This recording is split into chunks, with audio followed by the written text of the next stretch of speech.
He walked behind the young officer, watching for signs of success or delays in the army's progress so far. There were plenty of soldiers in evidence, working to haul powder and shot from the beach, while others marched steadfastly in squads and platoons towards the hills. A few glanced at him as they passed, but he meant nothing to them. Some of them were very bronzed, as if they had come from garrisons in the Indies. Others looked like raw recruits. Weighed down as they were with packs and weapons, their coats were already darkly patched with sweat.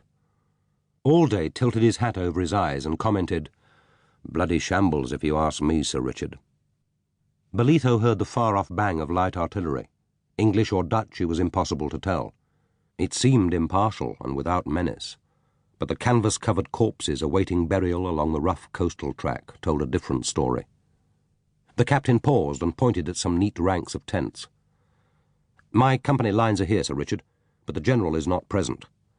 When Bolitho said nothing, he added, "I'm sure he will be back shortly." Somewhere a man screamed out in agony, and Bolitho guessed there was a field hospital here too, with a headquarters company. Progress was slow. Otherwise the army surgeons would be beyond that forbidding-looking ridge, he decided. The captain opened a tent flap, and Bolitho ducked to enter. The contrast was unnerving. The ground was covered by rugs, and Bolitho imagined the challenge it must have been for the orderlies to find somewhere flat enough to lay them and pitch this large tent so securely. A grave-faced colonel, who had been seated in a folding campaign chair, rose to his feet and bowed his head. "I command the 61st, Sir Richard." He took Bolitho's proffered hand and smiled. "We knew of your presence here, but not amongst us, of course." He looked tired and strained. "There was no time to receive you with due honours."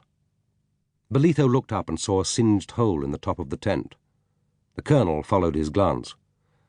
"Last evening, Sir Richard, one of their marksmen got right through our pickets, hoping for an important victim, no doubt."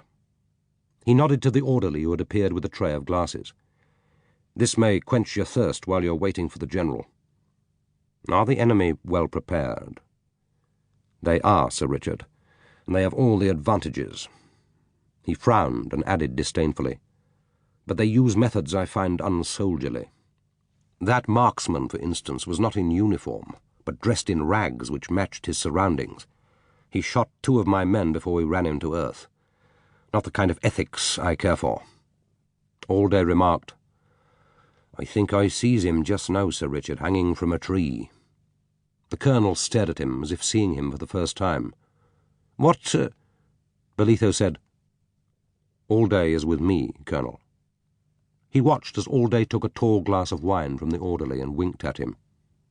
"Don't you stray too far, matey." In his fist, the glass looked like a thimble. Bolitho sipped the wine.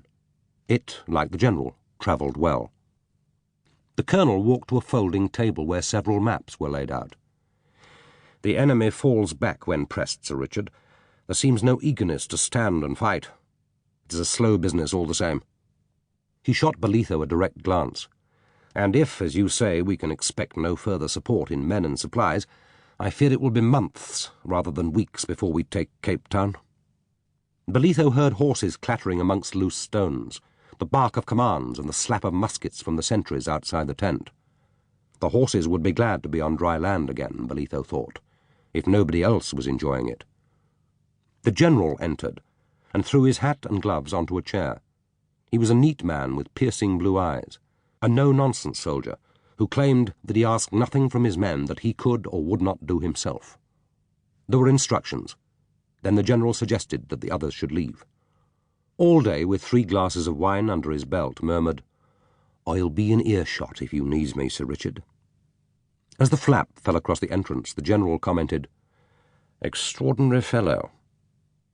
"He's saved my life a few times, Sir David. My sanity a few times more."